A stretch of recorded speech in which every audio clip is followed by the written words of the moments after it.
ನಮಸ್ಕಾರ ಅಣ್ಣಾರ. ಅಶ್ವಾರೂಢ ಗಿರಿಶಾದ್ವ ಕೋಟಿ ಕೋಟಿ ವಿರಾವೃತ ಚಕ್ರ ರಾಜ ರಥಾರೂಢ ಮಂತ್ರಿಣಿ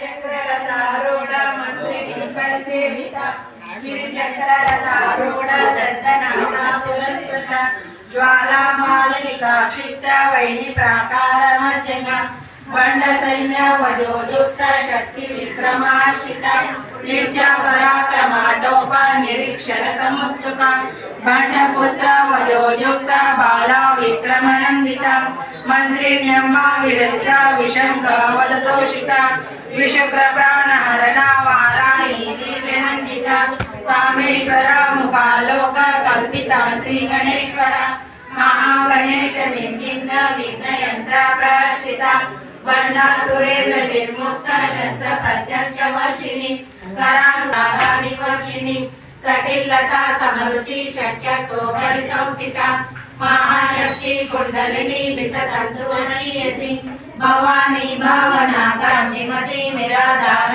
ನಿರಂಜನ ನಿರ್ಲೇಪ ನಿರ್ಮಲ ನಿತ್ಯ ನಿರಾಕಾರ ನಿರಾಕುಲ ನಿರ್ಗುಣ ನಿಷ್ಕಲ ಶಾಂತ ನಿಷ್ಕಾಮ ನಿರಪಕ್ಲವ ನಿತ್ಯ ಮುಕ್ತ ನಿರ್ವಿಕಾರ ನಿಷ್ಪ್ರಪಂಚ ನಿರಾಶಯ ನಿತ್ಯ ಶುದ್ಧ ನಿತ್ಯ ಶುದ್ಧ ನಿರವಧ್ಯ ಚರಾಚರ ಜಗನ್ನಾಥ ಚಕ್ರರಾಜ ನಿಕೇತನ ಪಾರ್ವತಿ ಪದ್ಮನಯನ ಪದ್ಮನಾಭ ಸಮಪ್ರಭ पंचप्रेतासनासीन पंच ब्रह्म स्वरूपिणी चिन्मयी परमानंद विज्ञान गण रूपिणी न्याय न्याय रूपा धर्मा धर्म विवर्जिता विश्व रूपा जागरणी सुप्त प्रज्ञा विकासुर्य सर्वावस्था विवर्जिता सृष्टिकर्त्री ब्रह्म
ನಮಸ್ಕಾರ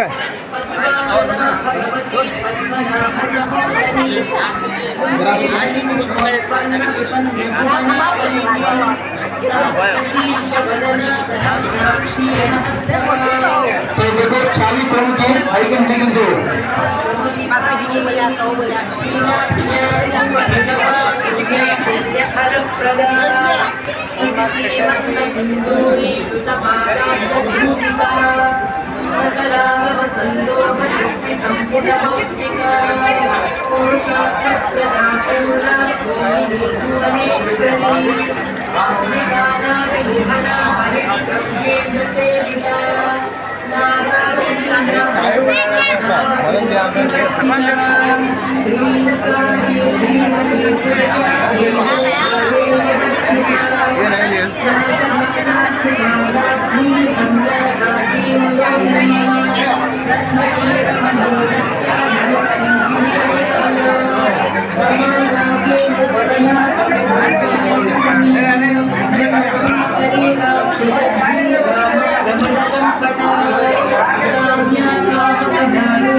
ನಿನ್ನೆ ಬರ್ತಿದ್ದೀನಿ ರೀ. ಹಾಂ ಹಾಂ ಹ್ಞೂ ರೀ.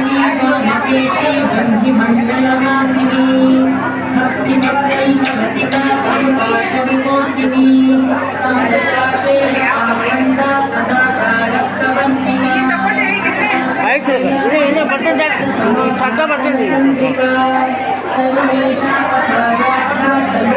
ಇವಾಗ ನಿನ್ನೆ ಬರ್ತೀನಿ.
ನಾಳಿಂದ ಬಳಿ ಹಾಕೊಂಬರ್ರಿ.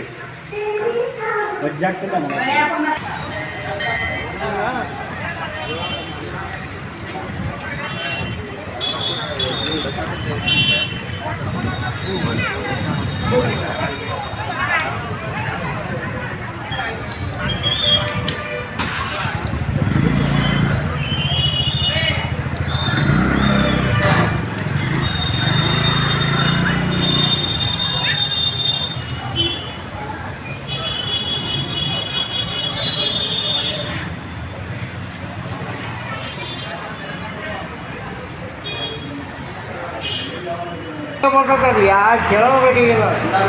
ಹಾಂ ಹಾಂ ರೀ ಬನ್ನಿ.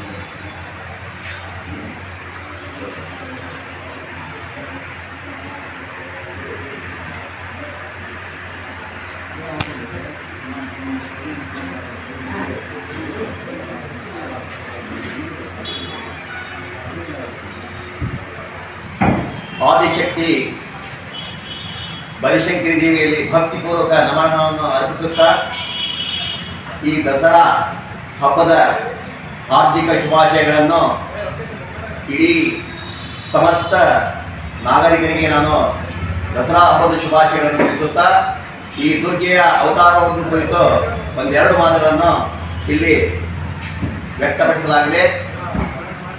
ದಸರಾ ಅಂದರೆ ನವದುರ್ಗೆಯ 10 ಅವತಾರಗಳಂತೂ ನಾವು ಕರೆಯಬಹುದು.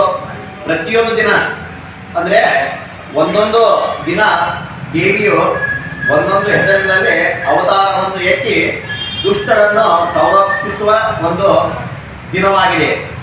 ಈ ಒಂದು 10 ದಿನಗಳಲ್ಲಿ ಮೊದಲಾಗಿ ಶೈಲಪುತ್ರಿ ಎಂಬ ಹೆಸರಿನಲ್ಲಿ ಆ ದೇವಿಯು ತನ್ನ ಸ್ವರೂಪವನ್ನು ಕೊಟ್ಟು ಆ ಭಕ್ತರನ್ನು ಕಾಪಾಡುವ ಸಲುವಾಗಿ, ದುಷ್ಟರನ್ನು ಈ ಸಂರಕ್ಷಣೆ ಸಲುವಾಗಿ ಅವತಾರ ಎತ್ತಿದ ತಾಯಿ ಬನಶಂಕರಿ ದೇವಿಯು ಮೊದಲನೇ ಅವತಾರ ಶೈಲಾಪುತ್ರಿ, ಎರಡನೇ ಅವತಾರ ಬ್ರಹ್ಮಚಾರಿಣಿ. ಅಂದ್ರೆ ಇಂದು ಎರಡನೇ ಅವತಾರ ಬ್ರಹ್ಮಚಾರಿಣಿ. ಅಂದ್ರೆ ಇಡೀ ಒಂದು ಜಗತ್ತಿನಲ್ಲಿ ಆ ಒಂದು ರಾಕ್ಷಸರ ಸಂಹಾರ, ಅಟ್ಟಹಾಸ, ದೇವಾನುದೇವತೆಗಳ ಮೇಲೆ ಒಂದು ಒದಗಿ ಬಂದಾಗ ಆ ತಾಯಿಯು ಶಿವನ ಅರ್ಧಾಂಗಿನಿಯಾದಂತ ಅರ್ಧ ನಾರೇಶ್ವರಿಯು ಎರಡನೇ ಅವತಾರ ಬ್ರಹ್ಮಚಾರಿಣಿ ಎಂಬ ಅವತಾರವನ್ನು ಸ್ಥಾಪಿಸಿ ಆ ದುಷ್ಟರನ್ನು ಸಂಹರಿಸುವ ದಿನ ಎರಡನೇ ಅವತಾರವಾಗಿದೆ. ಜೊತೆಗೆ ಈ ಮೂರನೇ ಅವತಾರ ಚಂದ್ರಘಂಟ. ಅಂದ್ರೆ ಇವು ರಾಜ ಮಹಾರಾಜರ ಮಗಳಾಗಿ ಈ ದೇವತೆ ಜನಿಸಿ ಆ ಒಂದು ರೂಪದಲ್ಲಿ ಆ ರಾಕ್ಷಸರನ್ನು ಸಂಹಾರ ಮಾಡುವ ದಿನ ಈ ಚಂದ್ರಘಂಟ ಅವತಾರವೆಂದು ಹೇಳಬಹುದು. ಹಾಗೆಯೇ 4ನೇ ಅವತಾರ ಕೂಷ್ಮಾಂಡ ಅವತಾರ. ಇದು ದಸರೆಯ 4ನೇ ದಿನ ಕೂಷ್ಮಾಂಡ ಅವತಾರ. ಇದು ಕೂಡ ಆ ಒಂದು ಜಗಜ್ಜನನಿ ಆ ದುಷ್ಟರನ್ನು ಸಂಹಾರ ಮಾಡಲಿಕ್ಕೆ, ಈಗ ಸಂಹಾರ ಮಾಡಲಿಕ್ಕೆ ಆ ಒಂದು ರೂಪವನ್ನು ತಾಳಿದಂತ ರೂಪವೇ ಕೂಷ್ಮಾಂಡ ಅವತಾರ ಎಂದು ನಾವು ಹೇಳಬಹುದು.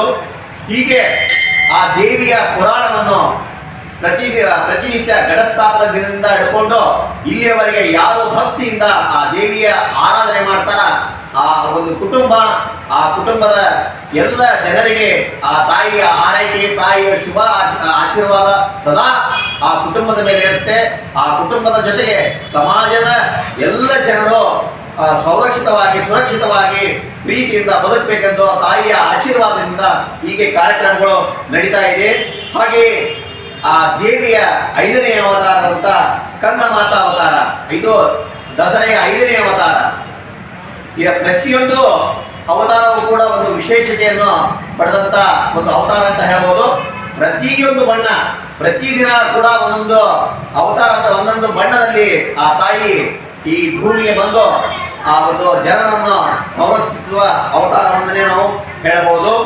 ಹಾಗೆ 7 ಬಣ್ಣಗಳು ಹೇಗಿದ್ದೇವೆ ಹಾಗೆ ಪ್ರತಿದಿನ ಒಂದು ಬಿಳಿ, ಹಸಿರು, ಗುಲಾಬಿ, ಹಳದಿ, ಕೇಸರಿ, ಹೀಗೆ 7 ಬಣ್ಣಗಳ ಒಂದು ಅವತಾರದ 7 ಬಣ್ಣಗಳ ರೂಪ ಹೇಗಿದೆ ಹಾಗೆ ಆ ಪ್ರತಿದಿನ ಒಂದು ಆ ಬಣ್ಣದ ಸೀರೆಯನ್ನು ಮಾತೆಯರು ಆ ತಾಯಿಗೆ ಅರ್ಪಣೆ ಮಾಡಲಿಕ್ಕೆ ಆ ಹಿಂದಿನ ದಿನ ಅಂದ್ರೆ ಹಳದಿ ಸೀರೆಯನ್ನು ಉಟ್ಕೊಂಡು ಆ ದೇವಿಯಲ್ಲಿ ಭಕ್ತಿಯಿಂದ ತಮ್ಮ ಕುಟುಂಬ, ಸಮಾಜ ಎಲ್ಲರೂ ಒಳಿತಾಗಿ ಬದುಕಬೇಕನ್ನುವ ಬೇಡಿಕೆಯನ್ನು ಅನೇಕ ಈ ಸಂದರ್ಭಗಳ ಅನೇಕ ಊರುಗಳಲ್ಲಿ ನಾವು ನೋಡಿದ್ದೇವೆ. ಹಾಗೆ ಈಗ ಒಂದು 5ನೇ ಅವತಾರ ಅಂತ ಕೂಡ ನಾವು ಹೇಳ್ಬೋದು.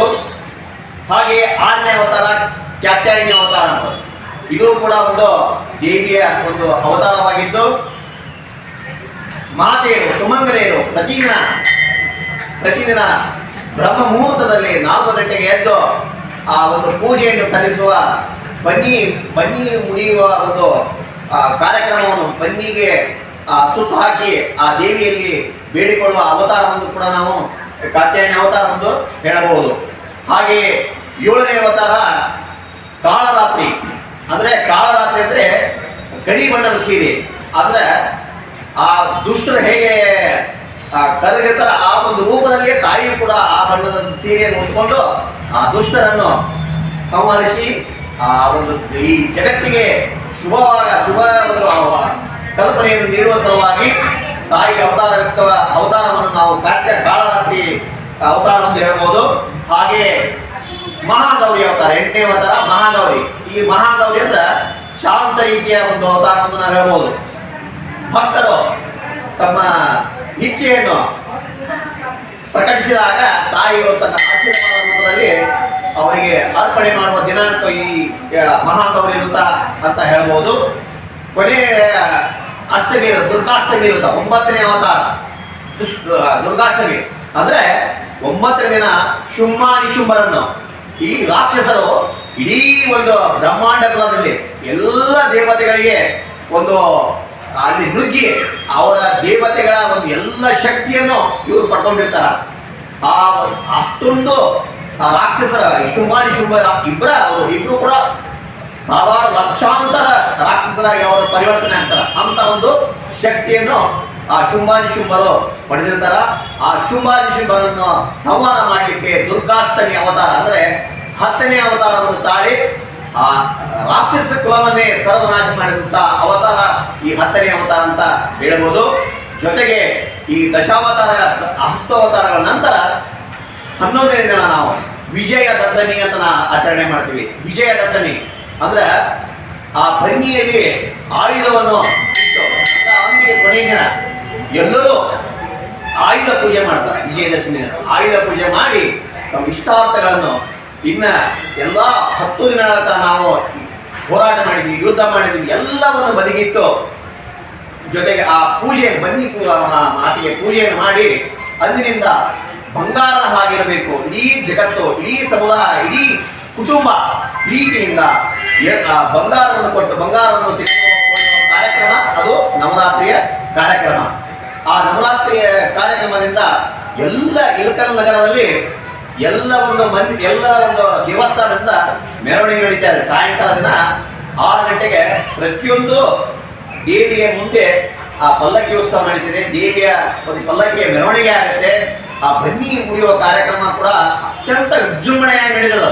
ಎಲ್ಲಿ ಅಂದ್ರೆ ಇಲ್ಲಿಂದ ಪ್ರತಿಯೊಂದು ಇಲ್ಲಿಂದ ಸಾಲ್ಪೇಟೆಯಿಂದ, ಗುಬ್ಬಿಪೇಟೆಯಿಂದ, ವೆಂಕಟೇಶ್ ಗುಡಿಯಿಂದ ಸಾಲ್ಪೇಟೆ ಹಾಗೂ ಕೊಪ್ಪರದ ಪೇಟೆ ಹೀಗೆ ಹಲವಾರು ದೇವಿಯರ ಒಂದು ಮೆರವಣಿಗೆ ಹಾಗೂ ಎಲ್ಲ ಇಳಕಲ್ ಸಮೂಹ ಇಲ್ಲೇ ಜಾತಿ ಮತ ಭೇದ ಎನ್ನದೇ ಎಲ್ಲರೂ ಕೂಡಿ ಆ ಬನ್ನಿಯನ್ನು ಮುಡಿಯುವ ಕಾರ್ಯಕ್ರಮವನ್ನು ಗದ್ದಿಗೆಯಲ್ಲಿ ಅದು ಗಂಗಾ ಮಾತೆಗೆ ಪೂಜೆಯನ್ನು ಮಾಡುವ ಮೂಲಕ ಬನ್ನಿಯನ್ನು ಪೂಜೆ ಮಾಡುವ ಮೂಲಕ ಆ ಒಂದು ಪೂಜೆ ಮಾಡಿದ ನಂತರ ಎಲ್ಲರಿಗೂ ಮಂಗಳಾರತಿ ಆದ ನಂತರ ಆ ಬನ್ನಿ ಮುಡಿಯುವ ಕಾರ್ಯಕ್ರಮ ಸಾಯಂಕಾಲ 7 ಗಂಟೆಗೆ ಜರುಗುವುದು.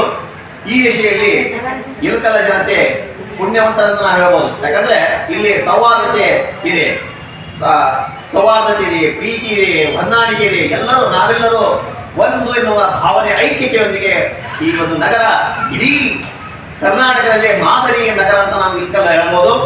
ಆ ದಿಶೆಯಲ್ಲಿ ನವರಾತ್ರಿ ಅಂದ್ರೆ ಈ ಒಂದು ಸಂತಸಗಳ ಹಬ್ಬ ಅಂತ ಹೇಳ್ಬೋದು. ನಾವು ಎಲ್ಲರೂ ಆ ಮಾತೆಯಂದ್ರೆ ಪ್ರತಿಯೊಂದು ಮಾತೆಯ ಮುಂಜಾನೆ 10 ದಿವಸ ಉಪವಾಸವಿದ್ದು ಆ ದೇವಿಯಲ್ಲಿ ಅರ್ಚನೆ ಮಾಡಿಕೊಂಡು ಅವರ ಆಶೀರ್ವಾದ, ದೇವಿಯ ಆಶೀರ್ವಾದವನ್ನು ಪಡೆದುಕೊಂಡು ಇಡೀ ಒಂದು ಎಲ್ಲರೂ ಯಾಕೆ ಬೆಳ್ಕೊಂತಾರಂದ್ರೆ ಮಾತೆ ಅಂದ್ರೆ ನಾವಷ್ಟ ಸುಖವಾಗಿರಬಾರದು, ಜೊತೆಗೆ ಎಲ್ಲರೂ ಈ ಸಮಾಜದಲ್ಲಿರ್ತಕ್ಕಂಥ ಎಲ್ಲ ಜನರು ಕೂಡ ಸುಖ ಶಾಂತಿ ನೆಮ್ಮದಿಯಿಂದ ಇರಬೇಕು ಎನ್ನುವ ಬೇಡಿಕೆಯನ್ನು ಅಭಿಲಾಷೆಯನ್ನು ತಾಯಿಯಲ್ಲಿ ವ್ಯಕ್ತಪಡಿಸಿ ಆ ಒಂದು ಸಂಭ್ರಮವನ್ನು ದಸರಾ ಸಂಭ್ರಮವನ್ನು 10 ದಿನಗಳವರೆಗೆ ಆ ಒಂದು ದಸರಾ ಸಂಭ್ರಮ ವಿಜೃಂಭಣೆಯಿಂದ ಆಚರಿಸಿ ಆ ದೇವಿಯ ಕೃಪೆಗೆ ಸರ್ವ ಜನಾಂಗದವರು ಪಾತ್ರರಾಗುತ್ತಾರ ಅನ್ನುವ ಒಂದು 2 ಮಾತುಗಳನ್ನು ಹೇಳುತ್ತಾ ಈ ತಾಯಿ ಜಗಜ್ಜನನಿ ಎಲ್ಲರಿಗೂ ಆರೋಗ್ಯ, ಆಯುಷ್ಯ, ಸಂಪತ್ತು, ಪ್ರೀತಿ ಕೊಟ್ಟು